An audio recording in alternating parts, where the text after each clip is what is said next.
Good evening, good evening, good evening, and welcome to Couch Conversations with the Doctors, where health is wealth. What's tonight? Tonight is Monday night, and it is time for Couch Conversations with the Doctors. As always, around us and introduce our panel to you on today, starting with my coworker who leaves me to go and have fun in the sun, but he always tends to hang out and be around. That's our very own Dr. Douglas Graham. Dr. Graham?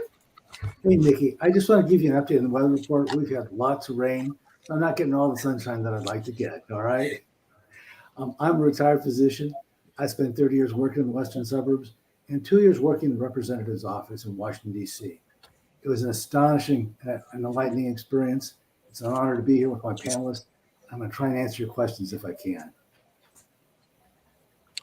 Outstanding, outstanding. To the man who says I threaten him to be here on every Monday, but he tends to be here on time. That's our very own Dr. James Miller. Dr. Miller? Hello, everybody. Glad to be here with my distinguished co-panels.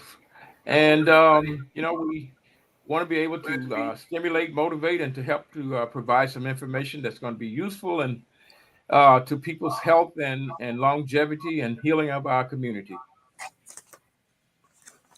Outstanding, outstanding. Well, Dr. Mason, the urologist of the stars, there is something right in front of your face. So I want you to introduce yourself, but there is something right in front of your face. I have no idea what it is. Something's leaning over on your screen. Is there something leaning over on your screen? Did it go away? It did. There you go. It's all gone. Yeah, I think it's a light that went out while we were waiting. That's why I hear my mouth was going on and off. But first of all, thank you, Nikki, and thank you, Congressman, for providing us with this opportunity. And I'm hopeful that we will be able to impart something that you will find of value tonight. Great. Absolutely fantastic. To that doctor that they call Dr. 100, who always keeps it real, that's our very own Dr. Maya Green. Dr. Green? Hello, community. Thank you, Nikki. Thank you, Congressman, for having this space. Hello out there to all the community and my esteemed colleagues. It's spring. I'm excited to talk about all the things spring brings and learn from the colleagues today. So thanks for having me. Outstanding. I want to say hey to Sister Bonnie, who's here with us. She says good evening to everyone. To Mimi, who is here, the fashion designer of the stars. Hey, Mimi. She says hello to everyone. And she's also texting hello to her favorite congressman. That's Congressman Danny K. Davis. We like that. To the chef by night, that's our very own Dr. Tony Hampton. Dr. Hampton? Absolutely happy to be here. Happy spring is finally here in Chicago. So I've really been enjoying that as well. Obesity doc, family doc, and additional training in nutrition. Happy to be here and happy to answer any questions I can. Outstanding. To the doctor who loves those Maltese. That's her favorite, her very own little baby, fur mommy, that is, Dr. Sylvia Robinson. Dr. Robinson? Good evening, everyone. I am so thankful to be here. Thank you, Congressman Davis and Nikki, for having me. And thank you to all our esteemed panelists and the wisdom they're going to impart today. I'm an internal medicine and pediatrics doctor with also peds endocrinology training with an interest in health equity and obesity. Happy to be here and answer any questions that I can. Outstanding, outstanding. To the art connoisseur who gets it all done, that's our very own Joseph Harrington. Joe Harrington? Well, thank you very much, Eve, Nikki, and I want to thank all my esteemed colleagues as well. I learn something from them every week. It's great to be here again. My background is primarily in healthcare and public health, spent most of my time in public health, retired in 2017 as a regional health officer for Cook County. And to the man who makes this possible for us every Monday night, to the one who truly teaches us that health is wealth, our vanguard on healthcare, our very own Congressman of the Illinois 7th Congressional District, Congressman Danny K. Davis. Well, thank you all.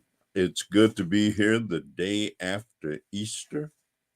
I had a great Resurrection Day dinner, at a Black-owned restaurant out in the in the mall in Forest Park, Illinois, where Reverend Bill Winston and his outfit holds forth, and where they have developed this gorgeous restaurant called The Harvest.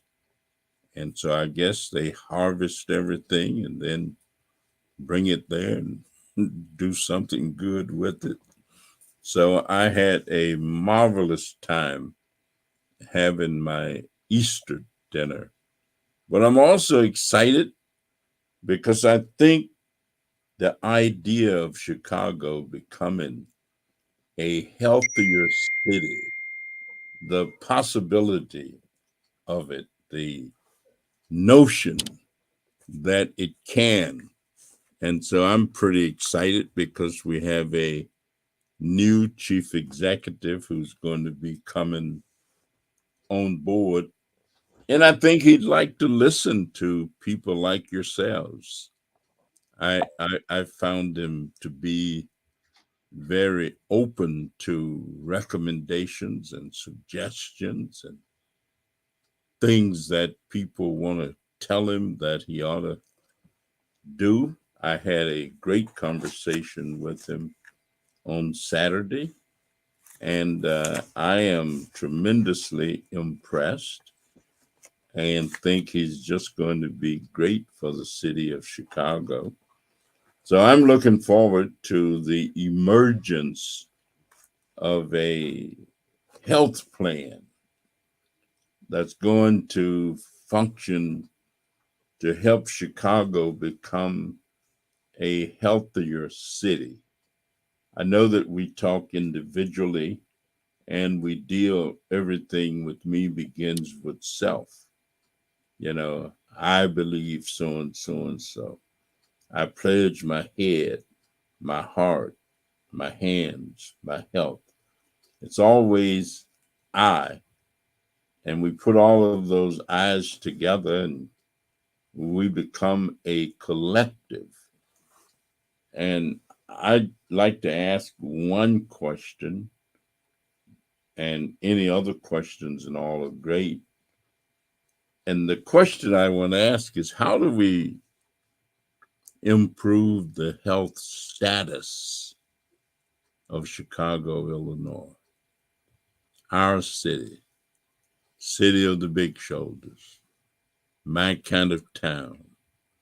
And if we can somehow raise the health status of our city as a whole, which is something that ever since I got interested in public health has been a big part of my thinking. Health status. How do we elevate it and what must we do? So thank you all for being here and being a part of this. And I'm just waiting for Chicago to become a healthier city. And I want to know what must we do in order to make that happen.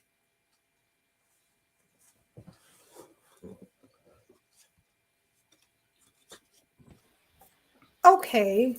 Uh, so, Dr. Green, I understand you wanted to start our topic tonight. Go right ahead.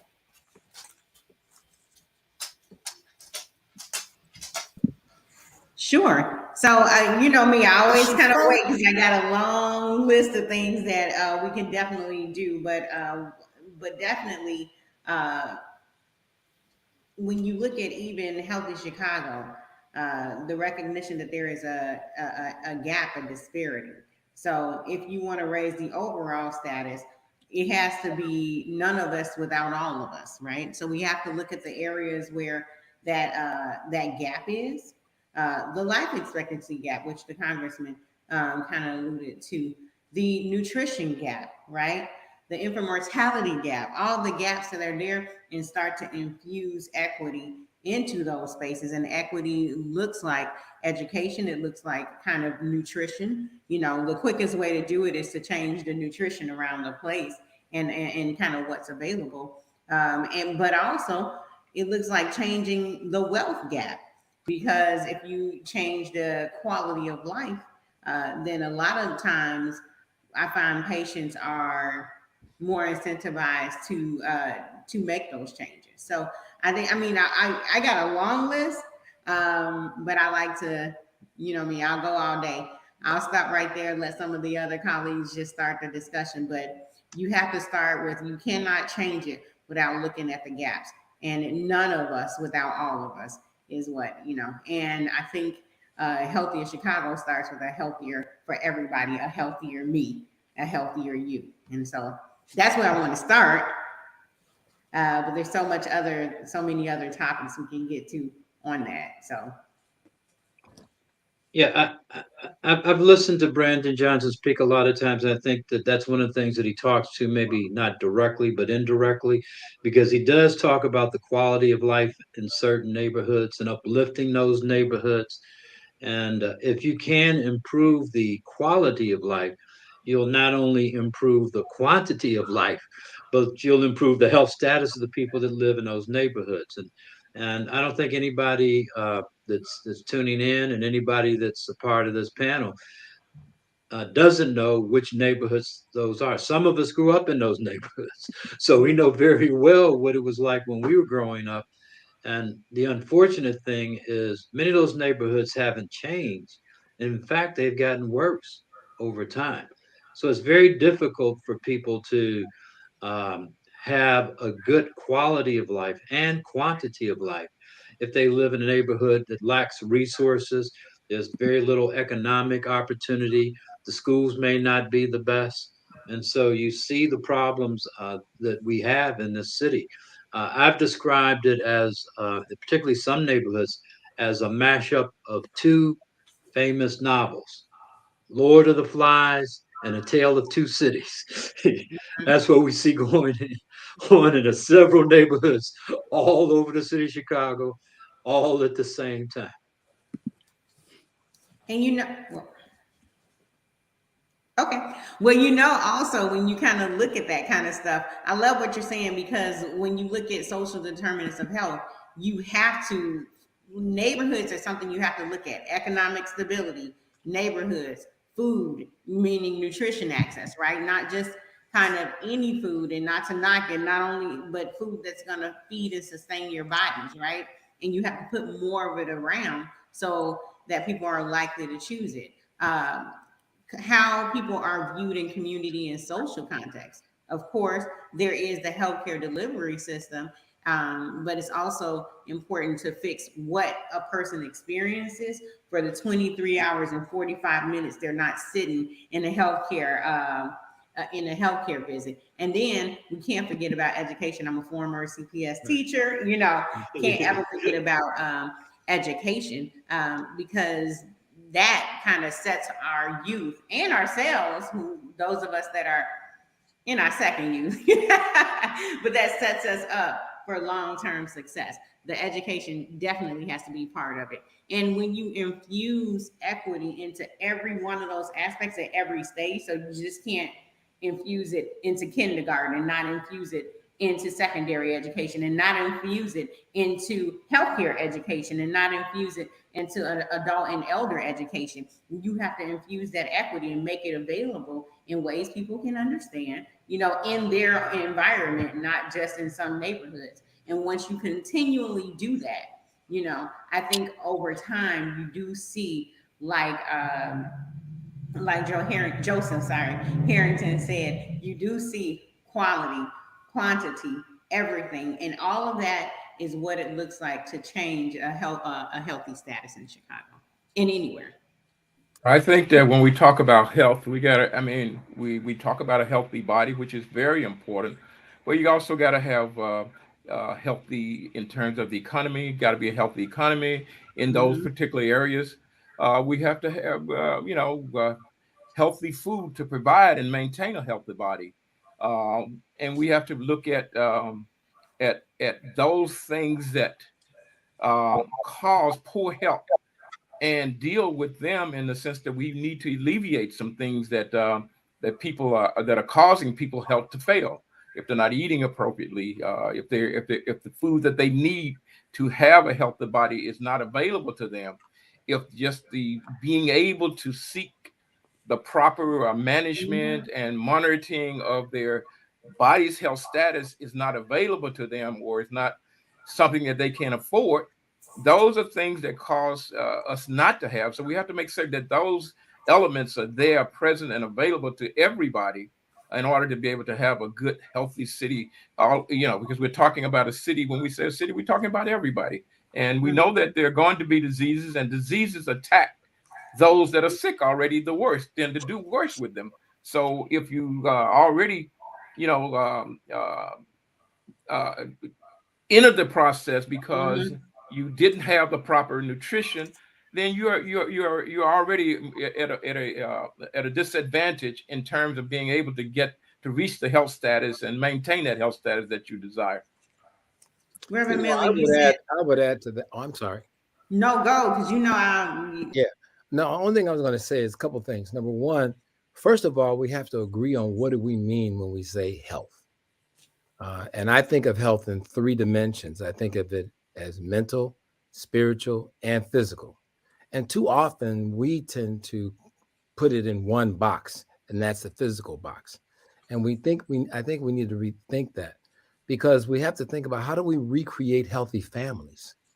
Because the family unit is the microcosm of that entire community. So we need to think about that. That's a conversation. The second thing I would say, and Mari Gallagher, when she did that study talking about food deserts she released that study in 2010. And she showed the differences in life expectancy based on the availability or proximity of good places to buy food from those who had to go far away to get good food. But what we did, we took that one step further, because this is the part nobody talks about. We not only have food deserts, we have what I call appetite deserts.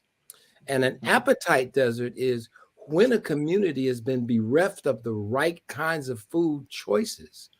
Even when we went in, when I was at the Department of Public Health at the county, even when we went in to bring in the better foods, greens and that kind of stuff, if people didn't know how to cook them, if people didn't know, just what to do with it, how to even prepare them to be washed and things like that, or knew that they needed to be washed, there's some fundamental things that we have to get to. And then, of course, there's a value proposition for sickness in our community. There's a lot of money to be made in the fact that there's no secret about the plethora of fast food chains and what have you in our community. And so when we don't have a community that cooks, and they don't cook because a lot of times they don't know, we gave people some greens. And they said, well, what are these? And the only ones that really knew were beans. And everybody thinks it costs so much, but it really doesn't.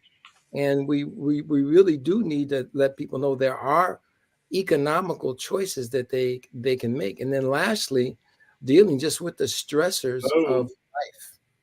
And so those are the things that we've got to think about. If you want a healthy community, we have to think about how we're going to deal with those stressors. And I mentioned it last week when we talked about each family. I mean, we had extended families.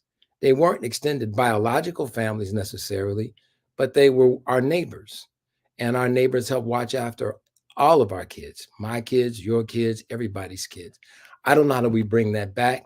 And we've got to then think about what is the impact and how do we leverage, if possible, the technology that in some cases I think has made things worse, but how can we use it to make it better?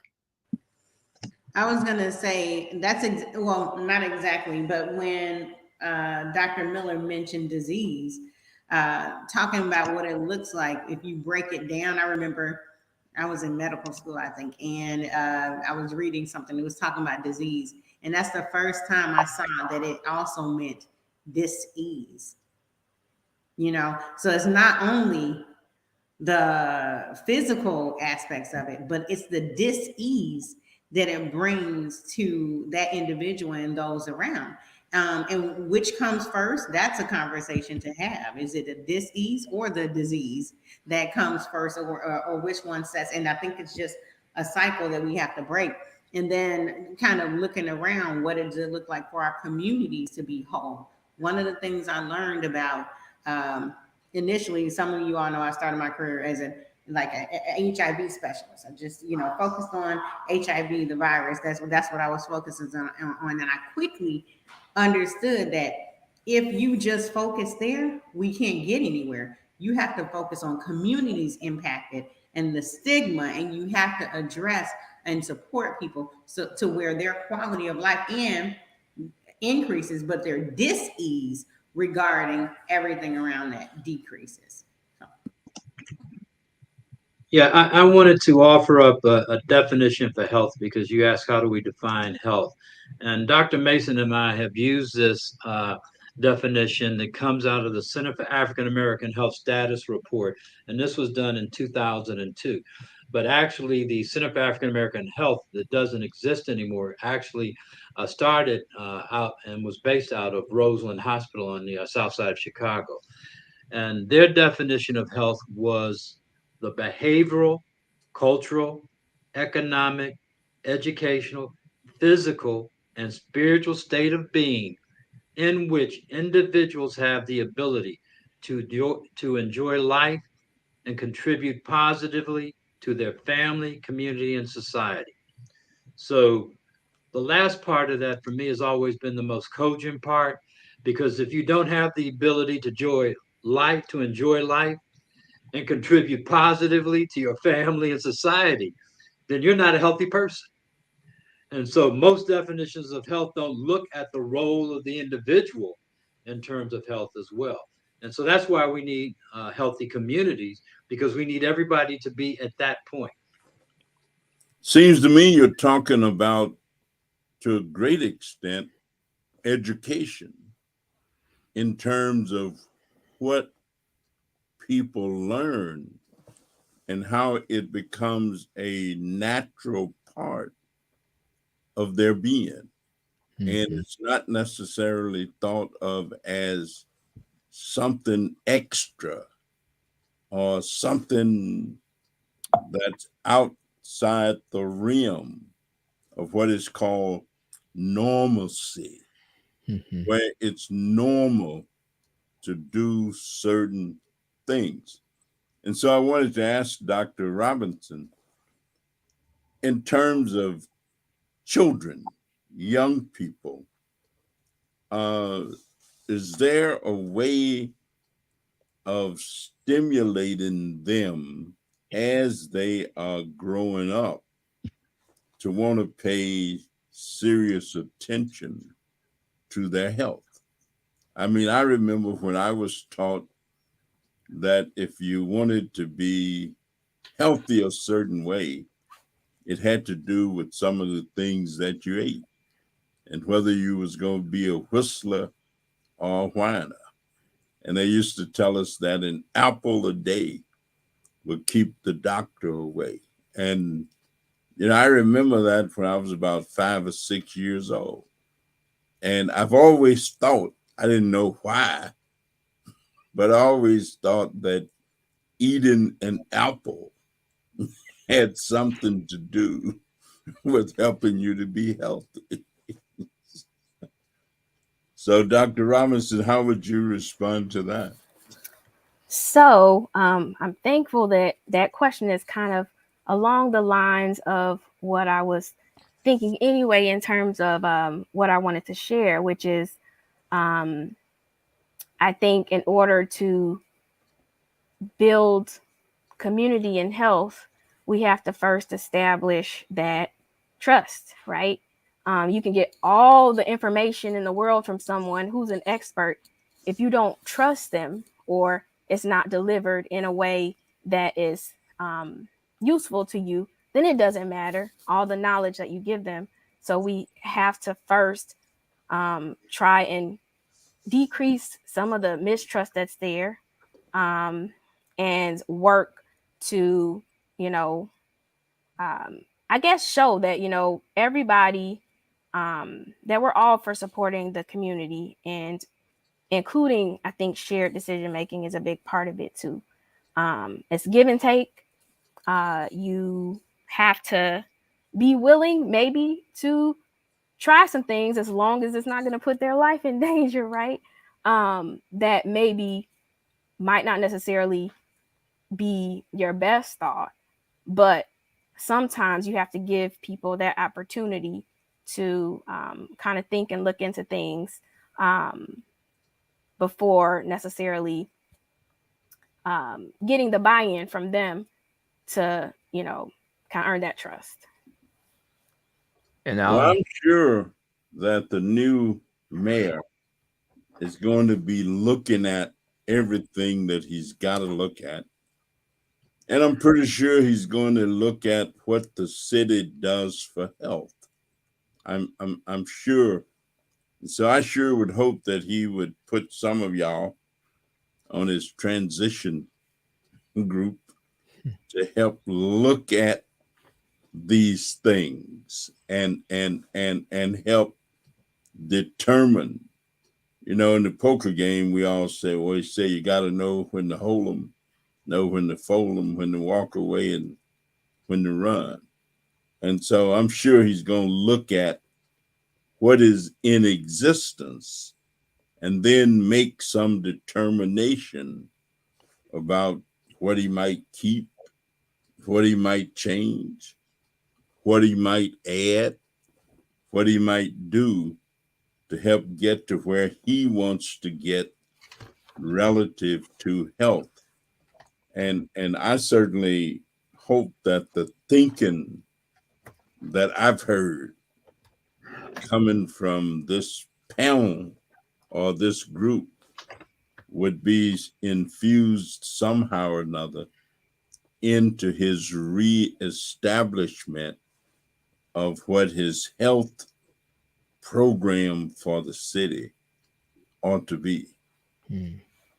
Yeah, we have to model for our kids. I think about how unfair it is that my kids have a doctor and a pharmacist to model for them what success can look like.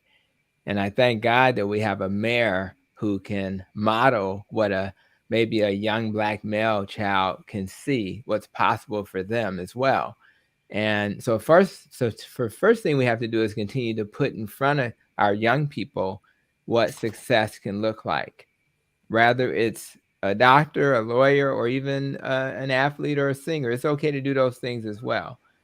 And then we have to be honest about why we don't have a lot of models in the world to do that. And I know that, last time I checked, there was only 3% of the medical school, that, entry level people, they were Black men, for example, just as an example. But we know from at least get to the population level where, if we're 13, 14, 15% of the population, can we at least get to that? And then if we can do that, then we can then have models of what our babies can do one day. As it relates to the education piece that Dr. Meyer was speaking to, it's not just the patients and the community that we need to educate. We even have to make sure the clinicians are educated, not just about how to prescribe penicillin, but how do we look at someone in front of us and understand they may have social determinants of health issues that I need to address before I start talking about nutrition. Can they even afford the prescription that I just wrote?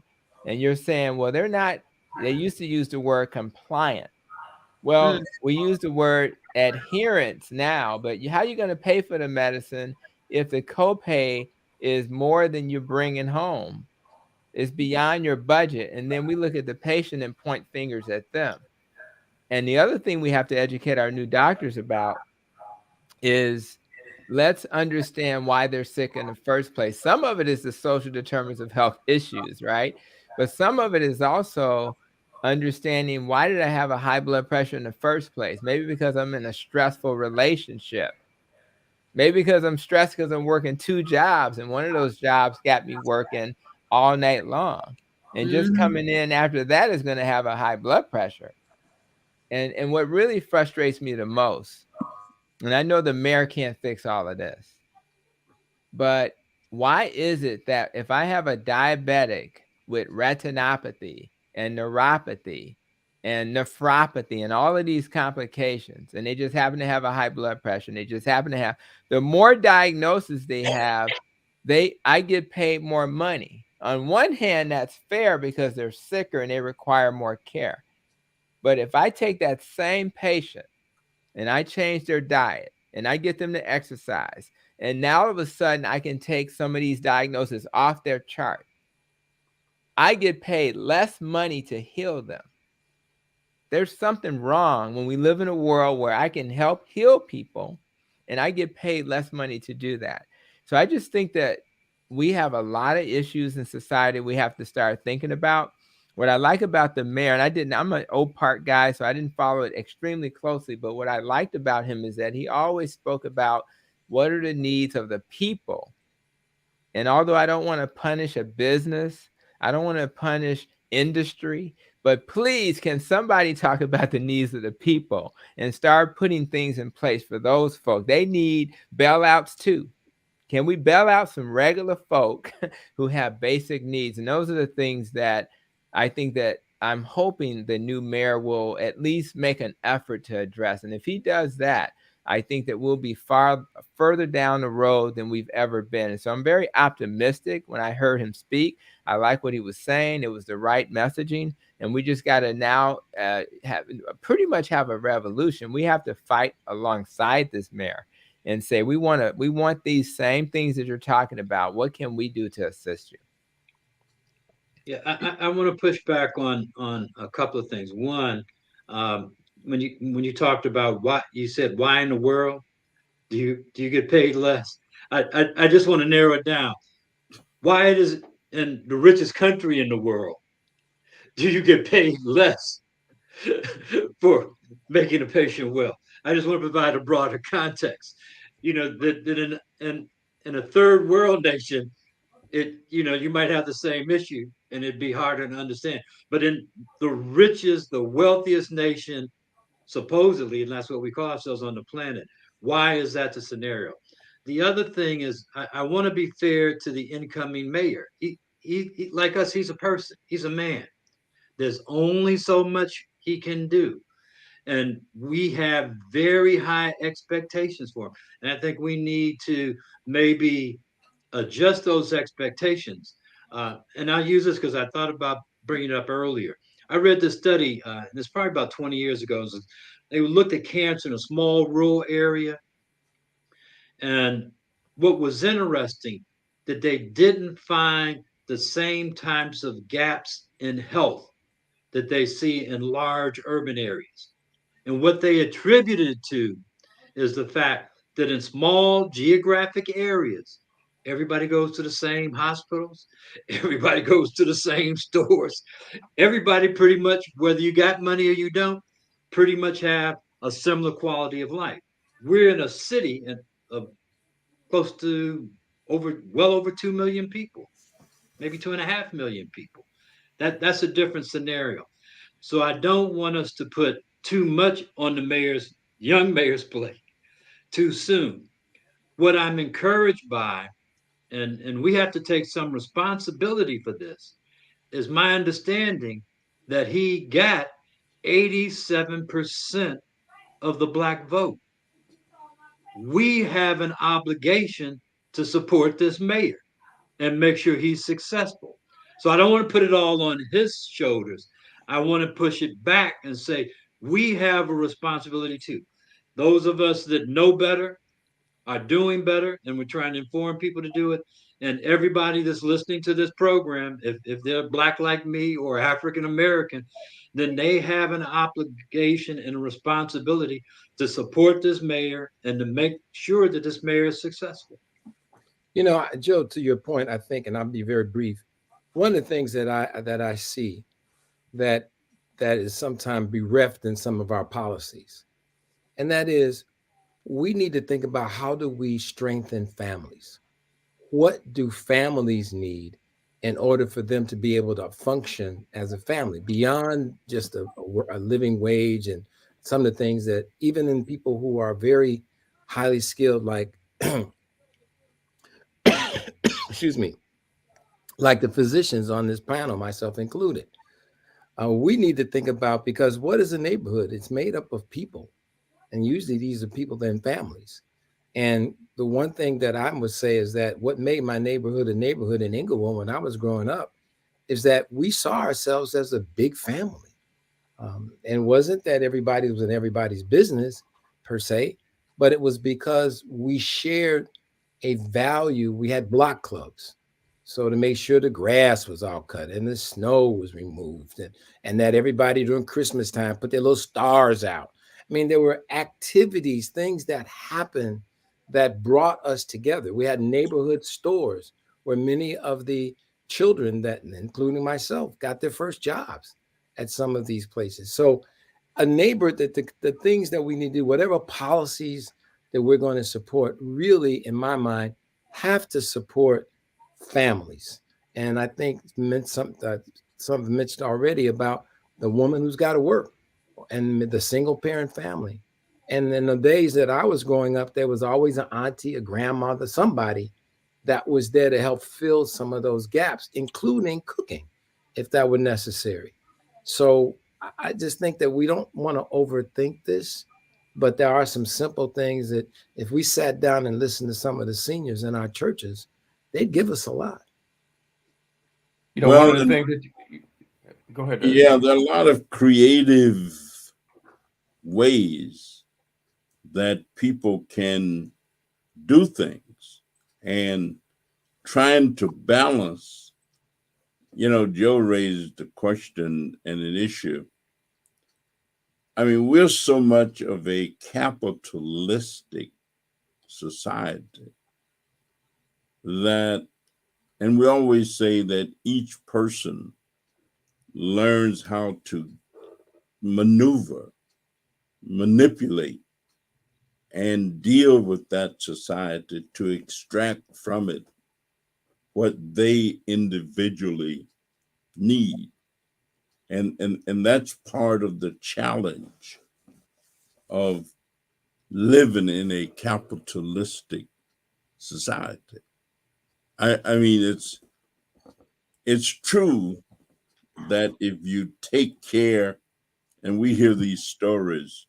I remember when I was a kid, I heard a story about going to law school, and this preacher told a joke, and he say one fellow sent his son off to law school, and he finally decided to take a vacation after his son got there, and he turned the practice over to him. And he say when he got back, his son told him, said, "Daddy, you know that case you've been working on for the last 15, 20 years, that Jones case?" He said, "Yeah." He said, "I solved it." He said, "You know that Smith case you've been working on for about 7 years?" He says, "I solved it." His daddy began to worry. He said, "You solved it?" "Yeah, you've been." He said, "Do you know that that case sent you to college? That other case sent you to medical school. And I was getting ready to buy you a car for your wedding present." But I already messed that one up. So you get that. And so this notion of capitalism and what it actually means in terms of everybody trying to get as much from it as they possibly can. And it takes the rest of society to be the balance to keep anybody else from over exploiting us so that they get much more than they should and need to have. and the rest of us don't get as much. And we argue that, of course, every day. And much of the time, the folks up here carry the day, as opposed to the folks down here who are trying to get up here. And that's the big battle that we fight and have to fight. And there's no way around it except to fight it and feel comfortable doing it, in terms of knowing that the only way to create the kind of society or the kind of world that we want is to have a different outcome for these battles. And whoever win them, that is the direction society goes. And so this notion of being not necessarily altruistic, but just trying to get your fair share of what's out there to get and fight for it and do it. I don't see any other approach. Yeah. Yeah. And I think with that, oh, great. Go ahead. Sorry.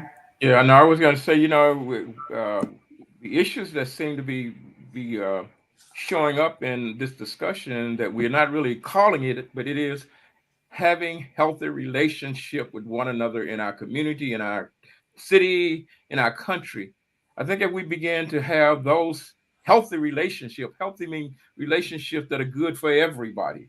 Um, that the whole, if I look at my body as a whole, if I got a bad leg, it's going to affect the rest of my ability to perform whatever it is that I'm trying to perform. So healthy relationships help makes it allows us to be able to look at others and to make certain that we don't just look at what we need, but also what our neighbor need, what our friends need, what our relatives need. And we can store up, and when we store up that which we're not going to use, that means that maybe someone else who is in dire stress or in dire need is denied the opportunity to have that, to meet their basic need.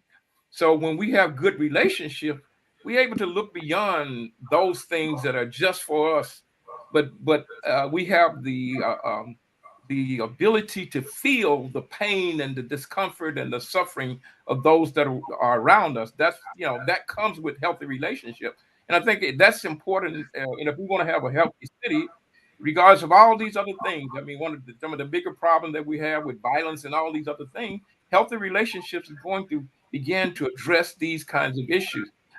When we are not concerned about those that don't have the opportunities, don't have the adequate education, don't have the proper health care.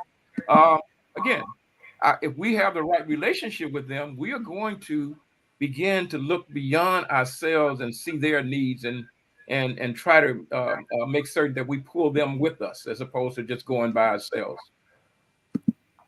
And then I think in some instances, allowing, I always say there's a difference between telling members of the community you can have a seat at the table and us going and sitting at their tables, because a solution, as you spoke, I would say Dr. Reverend Miller, because it really invokes something, a truth, which is you've never in history seen a historically underserved or oppressed community come out of that into what we're talking about through the efforts of someone else. So the solutions to what ails our communities, however we want to practice, and we know people are a part of multiple communities, come from within the community.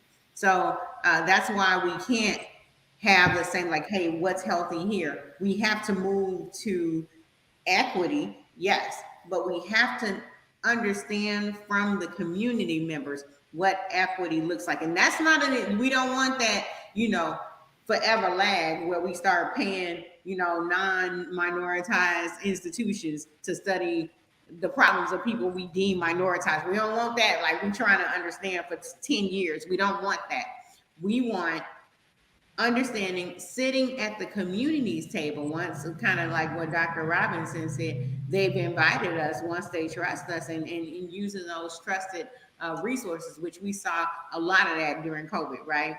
Those healthcare providers that say, oh, you want me to get the essential? You say you want me to contact the essential people first? Okay, I'm gonna contact the pastors, because those, because once we get those people vaccinated, then I can get a whole congregation vaccinated. And understanding how community, whether we acknowledge it or not, we still move in tribes, and finding out what that means, hearing from the tribe, and then being quick to action, because our communities have seen for a long time this talk about understanding more, and that's just our pathological way of American, pathological way of lagging, on impact. And so being able to listen individually to communities and being able to act on impact, equity impact, I think is key.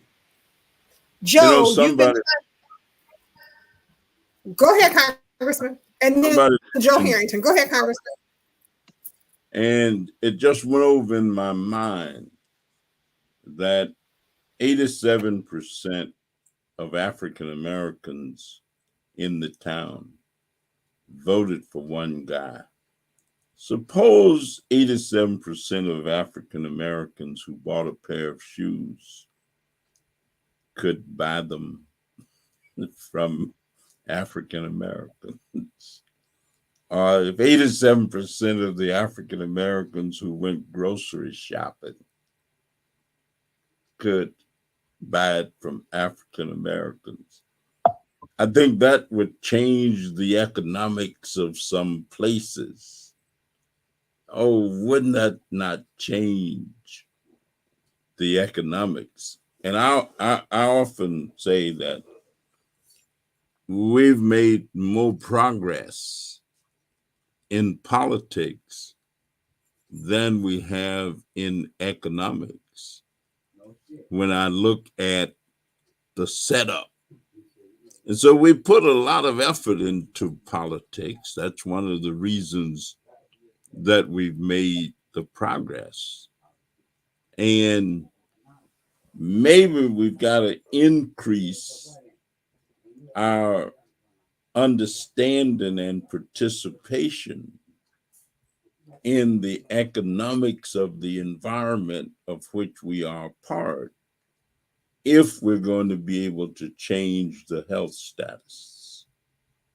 I'm saying, and so maybe there has to be some combination. For example, the lowest home ownership among people in Chicago are African Americans. The highest school dropout rates are African American boys. The highest penitentiary rates are African American men. So, and economics drive a lot of this. I'm saying a lot of this is driven by economics. So somehow or another, integrating economic thought with health thought may be an approach that we need to seriously look at if we're going to be able to change health status. Because it does seem that people who reach certain levels live a little bit longer, live a little differently, are not as sick as others. And so that may be some school for thought. We already have some of that. I mean, in our health system, we have, Medicare Advantage, right? So with that model, as I echoed earlier, we do get paid to a certain extent to keep people healthy. So it kind of goes back to incentivizing people. And they have little hooks to get people to come in for their wellness visits and things like that, right? So, but while they're in that wellness visit, we have to kind of figure out, how do we educate people about, why it's so important to do the things we're suggesting so that they can be healthy. But I would even take it as far as, how do we educate our voters about the value of knowing the statistic that you just shared? I mean, I did not know 87% of the folk of color voted for the new mayor. And that should empower them to say, you can make a difference. But we can extrapolate that to other areas of their lives, as you suggested. So part of it is educating them, understanding that our current system is flawed. And there's no mystery why it's flawed. It's because we're allowed to let the people with the money influence the people who make the decisions. So we already know why it happens. The question is, will we ever live in a system in our government where that's not true? Now, until that's not true, we have to have grassroots efforts to encourage people in power to then do the things that we feel. I'm kind of a populist. You can be a Republican or a Democrat and be a populist. I just believe what the people want is what's popular. Therefore, we should be fighting for that. And if once people realize they have power, just like with this election, they'll realize there are some things. You can't win everything, but there are some valuable things we can focus on as a community and say, this is an issue that's important to us. Can we fight for that issue as a unit? And then we have to educate everybody about what that is and raise a lot of hell, excuse my French, and then make noise, make people aware, make noise. Because the reality is, I'm a busy doctor and I have little time to focus on politics. I can only imagine with a single mom with 4 babies and to take care of. She's certainly not focused on politics. So we have to figure out how to reach just enough people, not everybody, to then move the needle towards policies that matter to people. And again, as Joseph suggested, we can't put all of this on one person, right? But if we do it, if we find some common ground that we can move on and hopefully work with the governor and make some changes and get people mobilized and excited, I think we can make change. We've seen it happen. It just requires people to get excited and hopeful. And I think one of the things the mayor should do is focus on get some quick wins, right? You can convince people that you're serious if you can find a few things that you can impact right away that are quick wins, so people can then get excited. Oh my God, this guy is really making a difference. It doesn't have to be major changes, but little things to suggest that I'm with you guys. I want to do things on your behalf. I'm here to represent you and not those large corporations. You sound like a political strategist. So I would say to what you just said, Dr. Tony, real quick, and that is, first of all, we got to be honest, and we've not been honest with the population. There is no value proposition for health in America. There is no value proposition that drives that. The value proposition is driven by disease. You and I as physicians, and Dr. Maya and all the other physicians here, were trained to be arbiters of medications and procedures. That's what we're trained to do. We weren't even thought about. It wasn't even the thought to think about all the other dynamics that might be going on in somebody's family. No.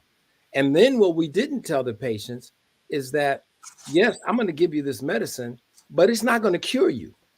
So we have to form a different kind of partnership to tell people, to let the people know the truth, that this stuff isn't going to cure anything. You can take diabetes medication till the cows come home, but you're still going to be diabetic if you don't do some other kinds of things. So we need to be real clear that that's what we're doing, so that people don't have the wrong expectation of what they should expect from us. We can give them good medical management and we can make the numbers better, but that's not going to cure the disease. And that's where I think we fall down. That's one. And then the other thing that very quickly is that this is not easy. And I'm not suggesting that it is, because it goes totally against the grain. And until we get people to understand that there is no health solution without changing food. It's just no health solution there.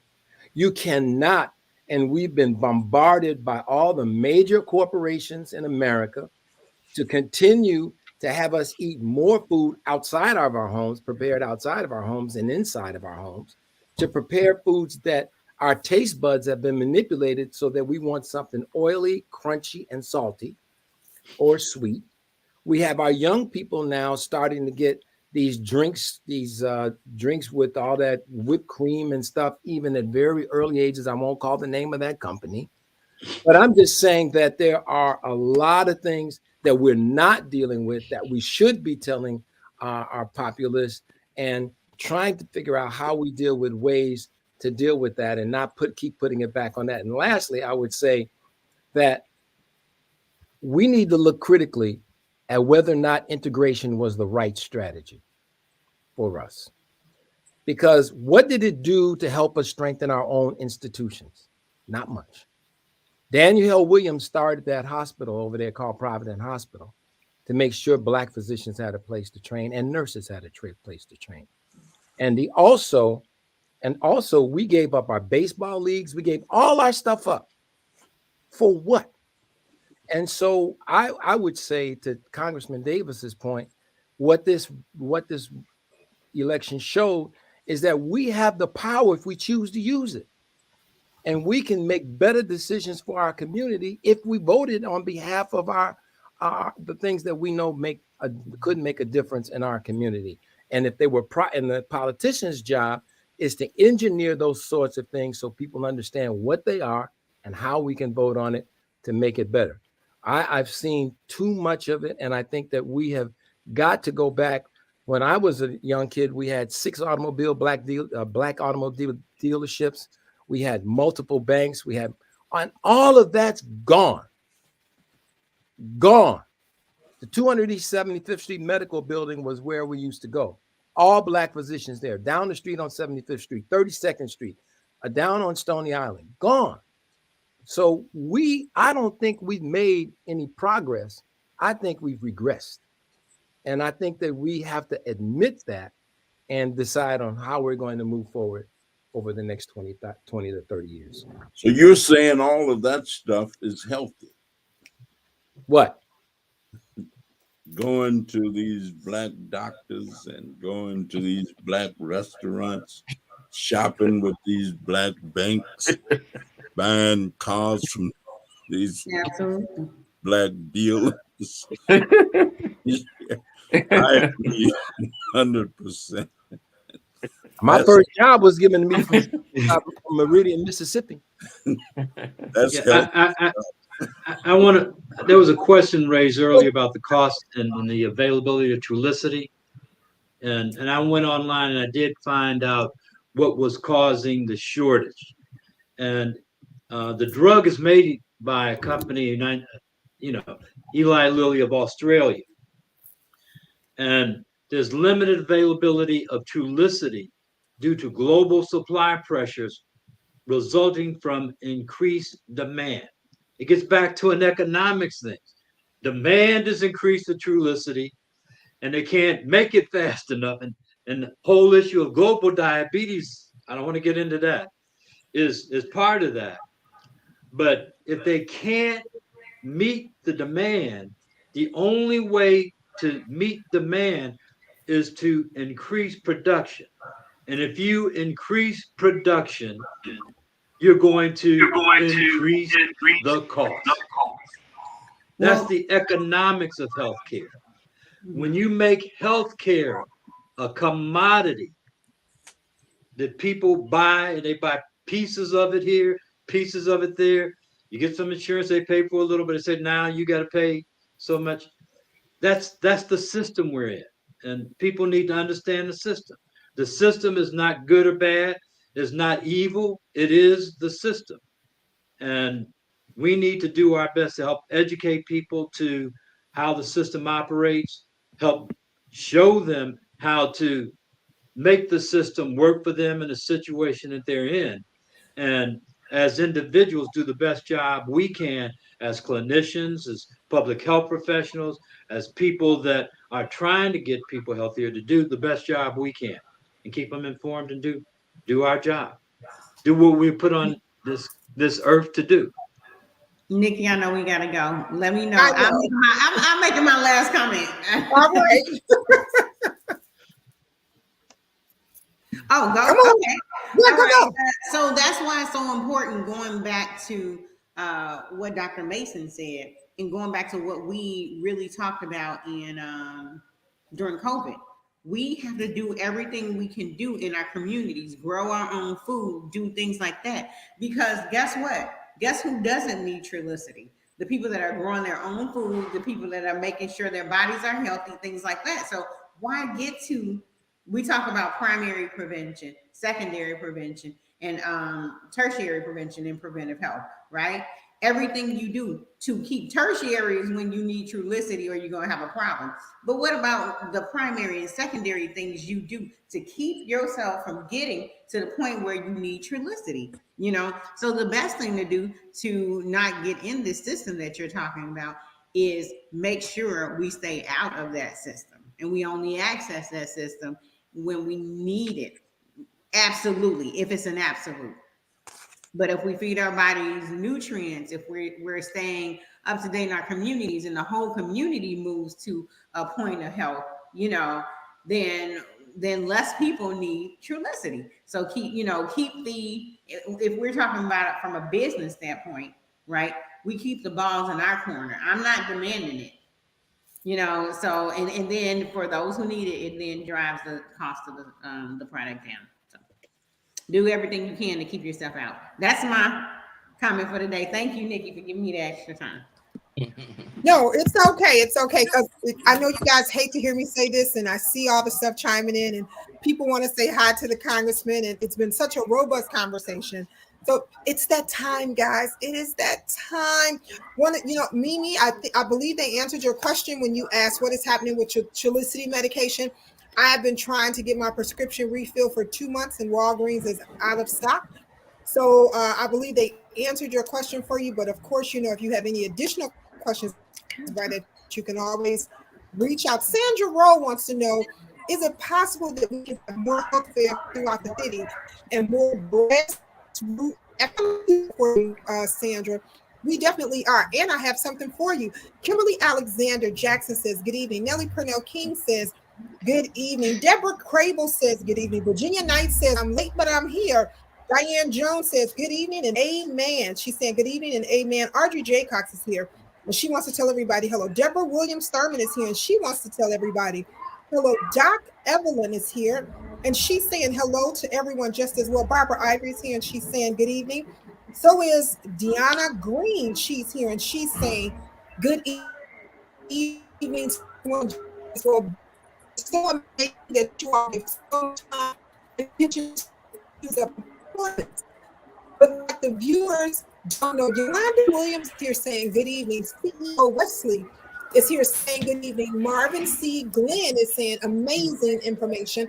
Linda Johnson is here. She says good evening to everyone. Jack Lynch is here saying good evening to everyone. Natasha Hall says good evening. Healthy relationships are critical, especially in our community, especially in our communities. Bridget Simmons says exactly. On and so on. Kia Banks says, great information, awesome panel of professionals. Natasha Hall once again says, good points about medical management. Absolutely fantastic. As we always do, we go around really quickly and we ask your until next Mondays. So right before we do that, just want to remind you guys to join our healthcare conversation. Oh, Jack Orloff is here and he says, education about nutrition is essential. Hey, Jack, good to hear from you. You and Jack Lynch. Great to hear from you both. Don't forget our health, our State of Black Health 2023, which will be happening on April 22nd, that's Saturday, April 22nd, from 10 a.m. to 3:30 p.m. Want to make sure that you're a part of some of our think tank conversations that we will have at that time. Join us at Build Inc. And Build is at 5100 West on Harrison. That's 5100 West on Harrison on Saturday, April 22nd. Remember, we're going to have some sessions about food is medicine. What's the real nutrition? A Safer Chicago. Is violence in our community a public health issue? Mommy and me aren't doing well. Maternal health and infant mortality. What about preparing to get to zero? HIV and infectious disease Why are we suffering? The Black Blues, Mental Health and Opioid Overdose Doctors Overview. Let's change the narrative, life expectancy and chronic diseases. And what about growing up in youth adolescence? Change that narrative just as well for all patients who are 16 and under. So don't forget to join us on April 22nd. Once again, I'll be posting the QR code so you can register and that link. It's April 22nd. It is free and open to the public. We want you guys to beat us there. All right, Dr. Robinson, what's your until next Monday? So can everybody hear me? Okay. Yes. My until next Monday is going to be ask questions.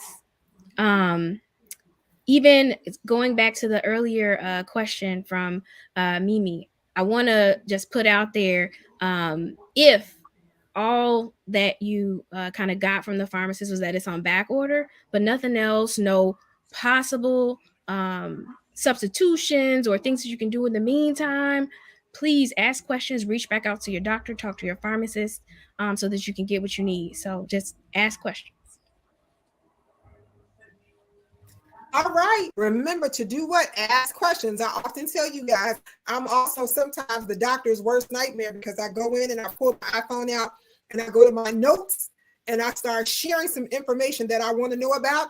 And I ask those questions. Remember, that's not the place to go and have a closed mouth. This is where your mouth should be open and you should be creating relationships. Dr. Maya Green, you're until next Monday.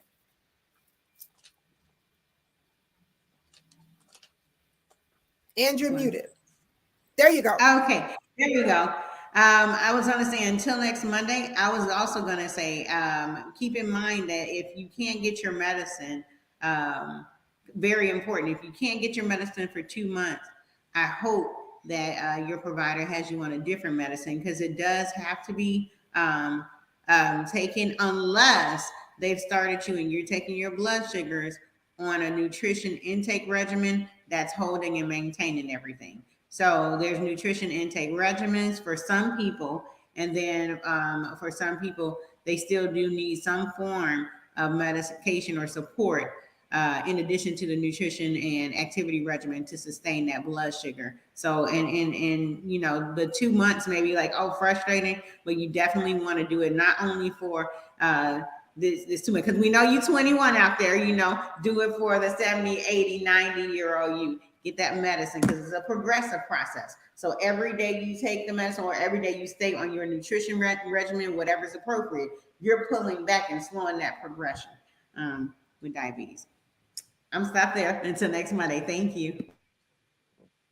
All right. I want to say hey to Bob Urso, who's here, and he wants the congressman to know that he's watching and he says hello. And also Henry Taylor. Henry Taylor says, hey, they can't wait to come back on. All right.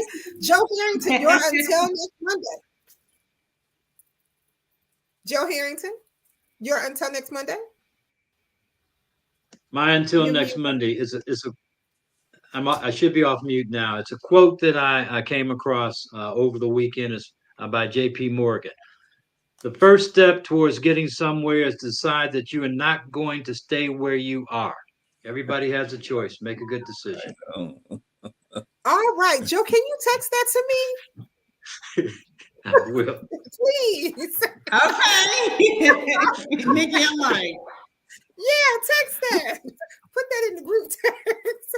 All right. Dr. Tony Hampton, you're until next Monday. I just want to just go back to the Trulicity comment. I do want to share with everybody that I'm an obesity doctor, and all these what they call GLP-1 drugs are really revolutionary. And when you, although Trulicity is not Ozempic, Ozempic is one that's been in the news, and Wegovy. So they are revolutionary because they don't increase insulin, they reduce your appetite, they decrease gastric emptying, and they really do help people who struggle with diabetes or weight loss. But as an obesity doctor, I probably have 10 people on these category of medicines. And I want you to put that in context. I see hundreds of people for weight loss, and I have 10 people on these drugs because I've learned that the dietary changes I recommend will also suppress their appetite, will also help them lose weight. So I want to say out loud to everybody that's, looking for these miracle drugs, The miracle has already been with you, and that's making lifestyle changes that will help you get to your goal without the side effects, the stomach aches, the dizziness, the nausea, heartburn, all the things that come with these medicines. By the way, they all have black box warnings because of thyroid tumors. By the way, if you're at risk for pancreatitis, you shouldn't have it. So I tell people, if you're going to do this drug, use it as bridge therapy until you get your lifestyle in order. But it's not the answer. You think 2 out of 3 people who do these drugs will regain the weight back within a year when they stop. And because of this cost issue, guess what? You're forced to stop because they're not making it available. So I just want to make sure everybody understands there's another way. And for some people, they struggle so much, they need help. But most of my patients find that if they change their diet, they'll be fine. So I just want to throw that at you. It's okay to not use those drugs or to just use them as bridge therapy. All right. Thank you so very much. Douglas Graham. Dr. Graham, what's your until next Monday? So I wanted to support what Dr. Robinson said, but offer my own personal experience. It helps to talk to the pharmacist, not just the person where you pick up the drugs, but also the pharmacist at your insurance company. And they can help identify for you what drugs you can take as an alternative, what's on the formulary to help you get a medication in case you're short on something. So actually talk to your insurance company pharmacist, because I found them to be very helpful in these sets of circumstances. Oh, and they'll actually call the pharmacist. All right. Thank you so much. They'll call your local pharmacy to see if they can get it or what they carry. So they'll just kind of accelerate the process for you. All right. Dr. James Miller, you're until next Monday.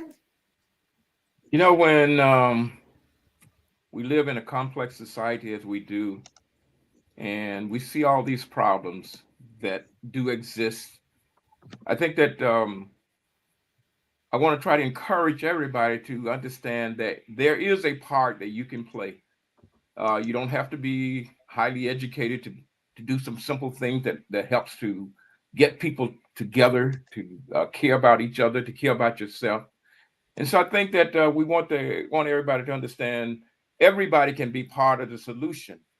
And when more people participate in really the right solution, there's a better chance that we will come up and we will be able to carry out the right solution, because the wrong solution for the problem is never going to solve it. So we need everybody to do what it is that you can do, and never feel that there isn't anything that you can do, whether it's your physical health, your mental health, the health of your sisters and brothers.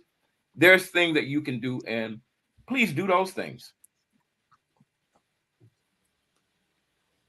Outstanding. Dr. Terry Mason, you're until next Monday. Well, again, thank you, Dr. Davis and Nikki, for providing this again. I want to just leave with there's a number of things out there for people who are struggling with diabetes. I've told people about this. I have 4 people who got it, read it, and they're not taking medications anymore. And of course, this is all done under the supervision of their physician. The name of the book is Getting Rid of Diabetes by by Gabriel Cousins. So it's one thing you might want to think about. And also, I want to make sure that my comments around this integration, we need to really think about how we begin, not to close our ranks, but to come together. When I drove the bus for the Chicago Transit Authority during my first year in medical school, I learned that there was something beyond racial segregation. There was ethnic segregation in the city of Chicago. Many communities, the Asians, and not all of them are together, but different groups of Asia has their own little communities with their own signs, their own stores, and everything. And we gave up so much of what we had for, I don't know what for now. So I think that we need to think about what we can do to begin to capitalize more than just on our vote, but in terms of our resources to do the things and help ourselves. Ain't no cavalry coming. If we don't fix it, it ain't gonna get fixed. All right. Congressman Davis, take us home. Well, let me just say I'm a type 2 diabetic, and I don't want to reduce my appetite. I want to keep it as much as I can, because my niece came over yesterday evening and brought me some hot water cornbread and turnip greens. She cooks that kind of stuff. But no, it's been a great discussion. And given the fact that we talked social health and economic health, and I think that is just as valuable as the scientific health that we need to know about, because all of it is related and it all works together. And so I've really enjoyed the discussion this evening. And so I'll just end, given the fact that yesterday was Easter. And I try to read this book every once in a while. I want to get the one that Dr. Mason just gave us. I want to read that. But I also read another book a little bit. And given the fact that it was the holy day, I'll just end with a little quote that I will butcher. That is, they that wait on the Lord shall renew their strength, and they will mount up like the wings on an eagle. They will run and won't get tired. They will walk and not faint. And so we are the they that they're talking about. And I am so delighted. I didn't know that the percentage of the turnout was exactly as Joe mentioned it. But I'm glad that I'm in that number. that I'm delighted to know that that's the number I was in. And I end with this one. If my people who are called by my name will turn from their wicked ways, humble themselves and pray and seek my face, then they will hear from heaven and I will heal the land. And so it's going to take a lot for the healing that we are seeking and searching for. But I thank all of you for being a part of it, and have a wonderful, wonderful night. We'll see you next week. All right. So long. All right.